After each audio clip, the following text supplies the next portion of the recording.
Inspector बन रहा है, पर आपके यहाँ तुरंत उसको जो है उसको एक्सेप्ट कर लिया, बस ठीक है मजा लो। अब ये लोग 15 साल तक परेशान रहे, बड़ा अच्छा है। एओ की पोस्ट सीबीडीटी में उन्होंने एओ को 4800 देने के लिए एओ के 2 ग्रेड बनाए, और 2 ग्रेड बनाने के बाद में उन्होंने एओ को 4800 दे दिया। पर हमारे यहाँ इनको एओ को 4800 देने में ऐसा लग रहा है जैसे चेयरमैन की जो है वो पेंशन से पैसा कटेगा जो आपको मिलेगा। ये कौन सा माइंडसेट है? या तो हम अपनी बात को ठीक से उठा नहीं पा रहे हैं, या ये अंधे हैं, बहरे हैं, तो इनको ढोल पीट के जैसे कुंभकर्ण जगाया जाता था वैसे जगाने की जरूरत है। मुंबई में पहले जब हम लोग क्वेश्चन उठाते थे मेडिकल लीव पेंडिंग है, फलाना पेंडिंग है, तो हम एज इंस्पेक्टर सिविल उठा रहे थे। बाद हमको समझ में आया जब हमने सीओसी फॉर्म किया कि आपकी तो 73% वैकेंसी है, आप कितना काम करोगे? टीए में ईए में कोई भर्ती नहीं है, तो कोई सपोर्टिंग स्टाफ नहीं है, वो खाली है, वो चलता है। खाली इनको प्रिंसिपल कमिश्नर चाहिए, प्रिंसिपल चीफ कमिश्नर चाहिए, जो अथराइज नहीं है वो भी चाहिए। 220 स्क्वायर फीट के लिए अथराइज है, पर इनको 400 स्क्वायर फीट चाहिए है। कमिश्नर के ऊपर उसके ऊपर किसी को गाड़ी अथराइज नहीं नीचे, पर इनको गाड़ी भी चाहिए। इनको सब कुछ चाहिए और आपको इनको कुछ नहीं देना है। जो मिनिस्ट्रियल से या एग्जीक्यूटिव फील्ड से भर्ती हुआ है, ये चाहते हैं कभी वो क्लास 1 के दायरे में न पहुंच पाए। ये सारा माइंडसेट है इनका। तो हम लोगों को जरूरत है एक साथ आने की। और जो लोग बोलते हैं कि अभी तक नहीं हुआ, आगे नहीं होगा, नहीं, ऐसा नहीं है। पहले हम सब एक साथ खड़े नहीं हुए, अब हम एक साथ खड़े हैं, और हम एक साथ खड़े हैं, इसका फर्क पड़ेगा, ये आप नोट कर लीजिए।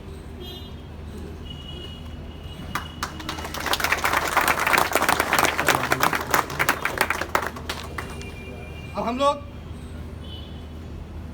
इस तरह के प्रदर्शन जो होते रहेंगे, पूरे मनोयोग से सबको आना है, बिना डरे हुए आना है। क्या होगा, 3 दिन 4 दिन सैलरी कटेगी, कुछ ना कुछ होगा, समझे, वो होने दीजिए।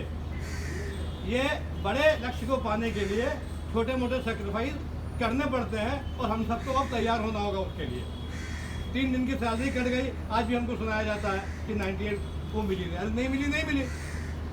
फैमिली रुक गई हमारी क्या? नहीं। तो बिना डरे अपनी बात कहने का साहस हम सब में है, और हम उसको सर्टेनली अपनी बात कहेंगे, और इस लड़ाई को जहाँ से भी ये हल होगा वहाँ तक लेके जाएंगे। इसी के साथ मैं आप लोगों का बहुत बहुत धन्यवाद देता हूँ, और विजय जी से रिक्वेस्ट करता हूँ बाकी लोगों को बोलें। Thank you sir. इंस्पेक्टर ये अपने ओम प्रकाश जी हैं, इन्होंने मीटिंग अटेंड की है गंगा सर के साथ। अभी दोबारा जाएंगे हमारे। हाँ, और उनके कॉल आया था कि भाई आप ये सब मत कीजिए, और करें तो पीसफुल कीजिए। तो नाउ ही विल एक्सप्लेन कि क्या हुआ था, क्या आज यहाँ पे सिर्फ इसी बात करेंगे। ठीक है, गंगा सर की मीटिंग की एक्सप्लेन नहीं करेंगे। अच्छा ठीक है, यहाँ अपनी बात करो, गंगा सर को हम बाद में देखेंगे। ठीक है। ओम प्रकाश सर, आप प्लीज़ आप आगे बताइए आपका क्या प्रपोजल है, और आगे फर्दर क्या डिस्कशन है। देखिए, सबसे पहले तो हम पूरा सभी लोगों का बहुत बहुत आभार प्रकट करते हैं कि सब लोग आए यहाँ पे। It's a very good move कि हम सारे इकट्ठे हुए हैं, और हम सारे ही जितने भी लोग हैं, हम सारा अपना मोरल सपोर्ट, लॉजिस्टिकल सपोर्ट, हाँ, हर तरीके से हम एक्सटेंड करते हैं अपने मिनिस्ट्रियल, अपने फेलो कैडर्स के लिए। अब बात करते हैं हम इंस्पेक्टर कैडर की, हाँ, कि हाँ हमारे साथ में क्या तकलीफ है, हम उसकी भी बात कर लेते हैं यहाँ पे। अभी रिसेंटली कैडर रिस्ट्रक्चरिंग हो रही है, तो आर्टिकल 309 के थ्रू इन्होंने कहा कि भाई हमने आपका रिक्रूटमेंट रूल इशू किया है, तो any executive instruction which is issued under article 73 is void and 309 will prevail over it. तो कहने का मतलब साफ मेरा इतना ही है कि जितने भी एग्जीक्यूटिव इंस्ट्रक्शन इशू हुए हैं, चाहे वो 2008 का स्ट्राइक का धरना करने वाला हो या कोई भी इंस्ट्रक्शन हो, हमारे ऊपर सारे ऑफिस मेमोरेंडम वो लगाए जा रहे हैं जो रिप्रेसिव नेचर के हैं। जो प्रोग्रेसिव नेचर के हैं वो एक भी ऑफिस मेमोरेंडम हम पे एप्लीकेबल नहीं है, कोई भी उठा लीजिए। जितने भी रिप्रेसिव नेचर के हैं वो सारे हमारे ऊपर लगे हुए हैं, पर जितने प्रोग्रेसिव नेचर के ऑफिस मेमोरेंडम्स जो UPT time to time issue करता है वो सारे हैं। अभी किसी ने कहा कि इनके लिए ही एक लेटर लिखा गया रिसेंटली कि आप CCS कंडक्ट रूल 7 को वायलेट कर रहे हैं। तो उसमें हमने भी पढ़ा भाई आखिर क्या है, तो वहाँ पे साफ लिखा हुआ है it shall not harm the sovereignty and integrity of the India. तो और पीसफुल डिमॉन्स्ट्रेशन होगा, हाँ, विदाउट एनी आर्म्स। तो भैया यहाँ पे हम कोई आर्म्स और एक पीसफुल डिमॉन्स्ट्रेशन है, we are just raising our voice against the arbitrariness of some particular set of people who was not able to interpret the recruitment rules in a constitutional matter। अब बस हमारा इतना कहना है कि हमारी जो भी ये प्रोटेस्ट है या हमारा जो भी पीसफुल डेमोन्स्ट्रेशन है, it is everything is constitutional, क्योंकि रूल रिक्रूटमेंट रूल 2016 में कतई ये नहीं लिखा हुआ है कि आप स्ट्राइक नहीं कर सकते हैं। We are only covered by the recruitment rule. If the transfer guidelines and any guidelines are covered by the recruitment rules, हाँ, तो हमारा conditions of service and everything will be covered by the recruitment rule। So in recruitment rule एक चीज़ अगर आपको prohibit कर रही है कि आप वो काम नहीं कर सकते, you are taking the refuge behind that recruitment rule, so we are also we are akin to the board, we are ditto, we are following the board। board is saying कि भैया कर लो, क्योंकि उन्होंने तो सीधे कह दिया ना कि भाई ट्रांसफर नहीं हो सकते हैं, ये नहीं हो सकता है इसमें, क्योंकि रिक्रूटमेंट रूल में प्रोविजन नहीं है। तो साहब रिक्रूटमेंट रूल में तो ये भी प्रोविजन नहीं है कि स्ट्राइक ना करो, तो हमें करने दीजिए ना फिर।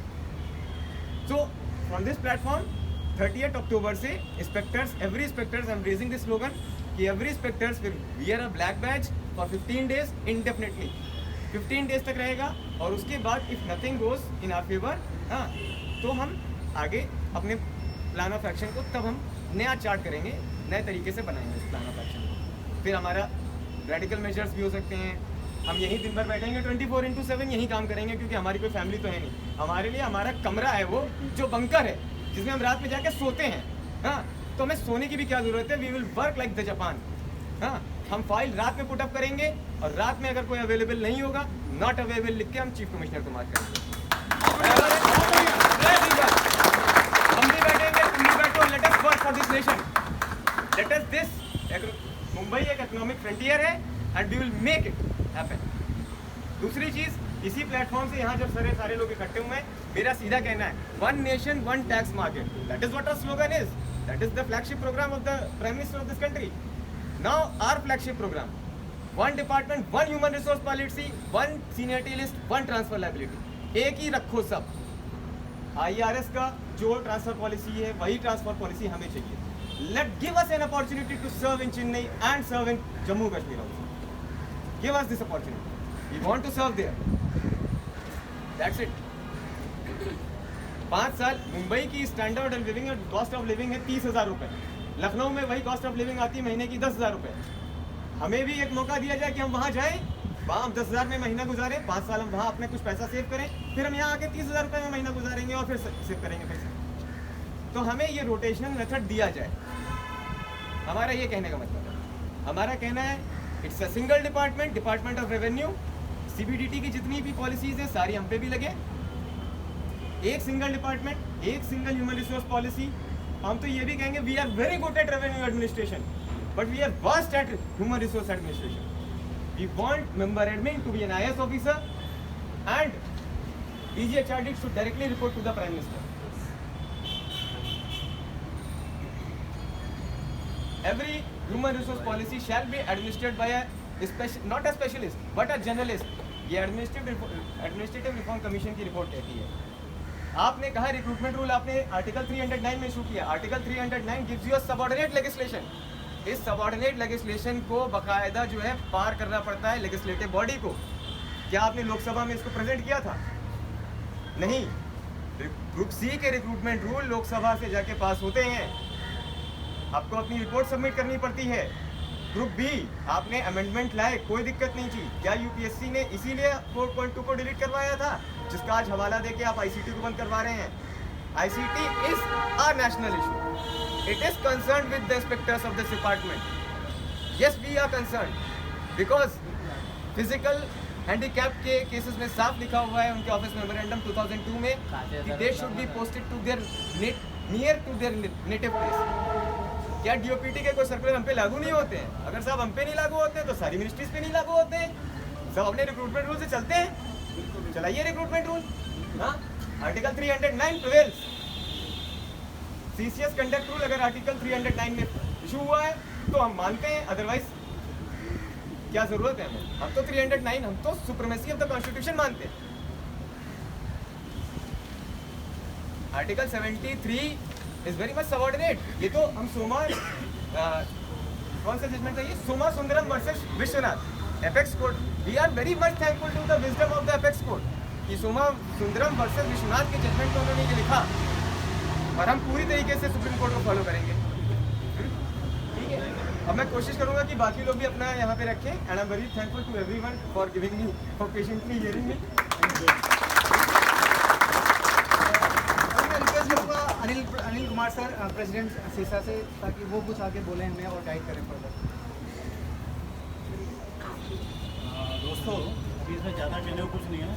Since this call has been given by staff association, we are just supporting it. But ultimately हमारा मोटो एक ही है कि जो सफरिंग इनकी है वो सफरिंग हमारी भी है। अभी जैसा 4200, 4600, 4854 जो रामकथा चालू है, सबको मालूम है। ओम प्रकाश ने काफ़ी कुछ बता दिया। 309, 312 का जो लफड़ा है, 309 में अभी जैसा इन्होंने बताया कि भाई 309 गवर्न क्यों नहीं हो रहा है, उसके पीछे सिंपल सा रीजन है, यू नो वेरी वेल। ठीक है, उससे हमारा कोई लेना देना नहीं है। हमारा जो इंस्पेक्टर है या ये स्टाफ है, इनको टाइमली प्रमोशन मिलना चाहिए या नहीं मिलना चाहिए? बिल्कुल मिलना चाहिए। तो क्यों नहीं मिल रहा है? क्यों नहीं मिल रहा है? बिकॉज हम लोग यूनाइटेड नहीं है। तो उसके लिए भैया, जैसे आज हम लोग इकट्ठे हुए हैं, इसी तरह हम लोगों को धरने वरने करने पड़ेंगे और तैयार हो जाओ सेक्रीफाइस देने के लिए। ठीक है, तो ये तो उसका एक डेमोन्स्ट्रेशन है। इसी तरह से आगे आने वाले टाइम में हम लोग इस तरह से इकट्ठे होंगे। और जब जैसा काम करने का बताया, वेरी गुड, तो भाई जापान की तरह हम लोग भी काम करेंगे। 8 घंटा है, हम लोग 16, 24 घंटा कंटिन्यू काम करेंगे। ठीक है, काम करते करते मर जाओ, कम से कम डेड बॉडी जब यहाँ से उठेंगी पता तो चलेगा ही नहीं। हम तो कर तो रहे हैं ना, 60 साल आदमी करता है, 18-20 साल का आ जाता है, 40 साल करता है, उसके बावजूद इसको जस्टिफिकेशन मिलता है क्या? नहीं मिलता। क्यों नहीं मिलता? क्यों? क्योंकि हम लोग सारे के सारे सियार हैं। आएगा पता नहीं, हमें पीछे से मार जाएगा। मेरा बॉस मेरे से बोलेगा मेरी पोस्टिंग कहाँ करे। अरे इस पोस्टिंग के कॉमा से बाहर आ जाओ भाई साहब। नौकर है, नौकर रहेंगे, पर नौकर भी एक इज्जत के साथ जीना चाहिए, अभिमान के साथ में। ठीक है, और इससे ज़्यादा मैं कुछ नहीं बोलता भैया। इस बात को यहीं पर समाप्त करते हैं, क्योंकि 3 बजे हम लोगों की मीटिंग है, तो वहाँ जाना है कैडर के बारे में। ठीक है, आपको थैंक यू भैया। फर्दर मैं रिक्वेस्ट करूँगा, इंस्पेक्टर एसोसिएशन प्रेसिडेंट हैं राहुल जी हैं, ये आगे फर्दर गाइड करेंगे और बोलेंगे। जैसा कि पहले सबने लोगों ने बता ही दिया कि आज हमारा जो भी प्रॉब्लम है वो किस वजह से है। एक जो यूनिटी होता है वो आज हमारे बीच नहीं है। आज जो इतने लोग यहाँ खड़े हुए हैं, ठीक है, वो इसलिए खड़े हैं क्योंकि उन सबका डिमांड्स एक ही है। सबको एक ही चीज़ चाहिए, सबको प्रमोशन चाहिए, सबको अच्छे चाहिए कि अच्छा उनका एक लाइफ हो। आप जब मुंबई में यहाँ पे काम कर रहे हैं, कोई भी एक इंस्पेक्टर, कोई भी एक सुपरडेंट, कोई भी एक टीए, किसी से अगर आप पूछेंगे तो उनका लाइफ का आज क्या हाल है, किसकी लाइफ क्वालिटी क्या होती है। अगर वो काम करे तो इसका मतलब ये नहीं कि वो बंधुआ मजदूर है। यहाँ पे वो काम करने आए हैं ताकि वो लोग कुछ कर सके अपने फैमिली के लिए, खुद के लिए। बट आज हमें क्या मिल रहा है? सब 10-10 घंटा काम करता है, 4 घंटा ट्रैवल करता है, 14 घंटे के बाद 8 घंटा घर में जाके वो क्या करेगा? उसकी पर्सनल लाइफ कहाँ है? जब एक कोड ऑफ कंडक्ट बनता है, जब एक मॉरल बात करते हैं, तो ये कहाँ है? कहाँ की मॉरलिटी है कि एक बंधुआ मजदूर की तरह हमें ट्रीट किया जा रहा है? आज किसी को नहीं पता है कि उसका क्या हाल होना है, किसी का ना ट्रांसफर का पता है। आज ये ग्रेड पे में इतना डिस्क्रिमिनेशन चल रहा है। ये टीए लोग जो है उनको 2800 ग्रेड में बाकी डिपार्टमेंट नहीं दिया गया। आखिर हमारे डिपार्टमेंट में क्यों नहीं दिया गया? ये इसलिए नहीं दिया गया क्योंकि हम लोग सब यूनाइटेड नहीं है, और सब यही चाहते हैं कि हम लोग यूनाइटेड ना रहें। बट जब तक हम लोग यूनाइटेड नहीं रहेंगे तब तक कुछ नहीं। कल मेरे को विजय ने फ़ोन किया, मैंने पहले ही बोला कि हम लोग आपके साथ हैं। जब तक हम लोग सब एक साथ नहीं होंगे तब तक हमारा कुछ भला नहीं होगा। बाकी सब सर ने पहले ही बता दिया, ठीक है, कैडर रिस्ट्रक्चरिंग है, रिक्रूटमेंट रूल्स है, वो सब टेक्निकल इश्यूज है, वो डिस्कशन होगा ही वहाँ पे। बट मेन जो एजेंडा है हमारा कि हम लोग एक साथ रहें। एक साथ रहना किसी भी एक लोकतंत्र को बढ़ाने के लिए बहुत ज़रूरी है। अगर सीसीएस रूल्स से हम कंडक्ट होते हैं, बट सीसीएस रूल्स कोई भी जो होता है, कोई भी रूल्स बनता है, वो सब कॉन्स्टिट्यूशन से होकर आता है। जब कॉन्स्टिट्यूशन हमारा डेमोक्रेटिक है तो यहाँ पे फिर ऐसे ऑटोक्रेटिक क्यों चल रहा है? तो मेरे सबसे आपसे अपील है कि आप लोग सब एक साथ हो और एक साथ एक मंच पे आओ, और किसी से डरने की जरूरत नहीं है। जो होगा सो देखा जाएगा। पे कटेगा, कितना दिन पे कटेगा, क्या किया जा सकता है, मैक्सिमम क्या किया जा सकता है, जो होगा उसके लिए हम लोग तैयार है। अगर हम लोग डर के रहे तो किसी का भला नहीं होना है। इसके साथ मैं कंक्लूड करूंगा। हाँ मैडम, प्लीज़ आप फर्दर आ जाइए और बताइए। Thank you. अभी एओ का ग्रेड पे है 44,600। पहले हमारा ग्रेड पे था सुपरिटेंडेंट के साथ, अभी सुपरिटेंडेंट ग्रेड पे 4,800 है, एओ के ग्रेड पे 4,600 ही है। तो हम लोग गसेटेड का नाम अपने को दे रहे हैं, गसेटेड। तो why can't we make it is non gazetted, then we can get in this one bonus also. फिर क्यों गसेटेड का नाम दे रहे हो? When we are there giving gazetted, they should be given 4800 grade pay, कि मेरे प्रमोशन होके मेरे को 10 साल होने को आया, आई एम स्टिल ड्रॉइंग 4600, बाकी MSCP मिला करके मेरे को 48 मिल रहा है। अदरवाइज MSCP मिलता तो मेरे को 5400 ग्रेड पे मिलना चाहिए था। I am not getting that and I M retiring next year. मेरे CEO का प्रमोशन भी ड्यू है, मेरे CEO का प्रमोशन भी नहीं आ रहे हैं, तो मैं वैसे ही रिटायर हो जाऊँ क्या? मेरे साथ सब जन वैसे ही है। तो मुझे ये कहना है कि AO का 4800 नहीं, जब सुपरिटेंडेंट का 5004 होएगा तो AO का भी 5400 होना जरूरी है।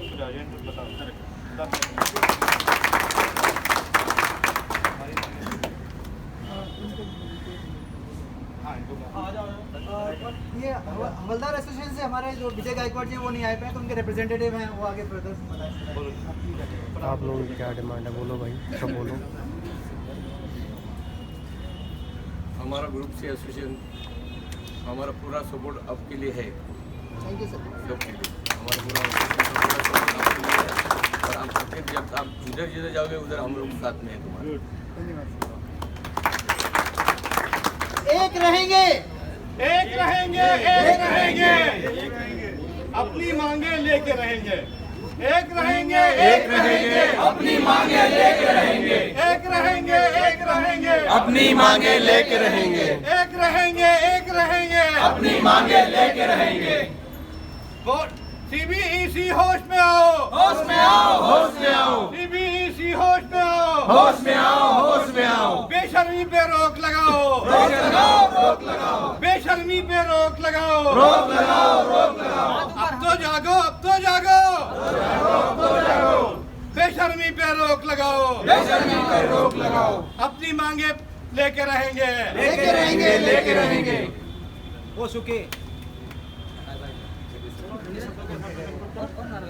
देखिए जितनी भी बातें भी सभी लोगों ने कही है, they are saying with justifications. जो भी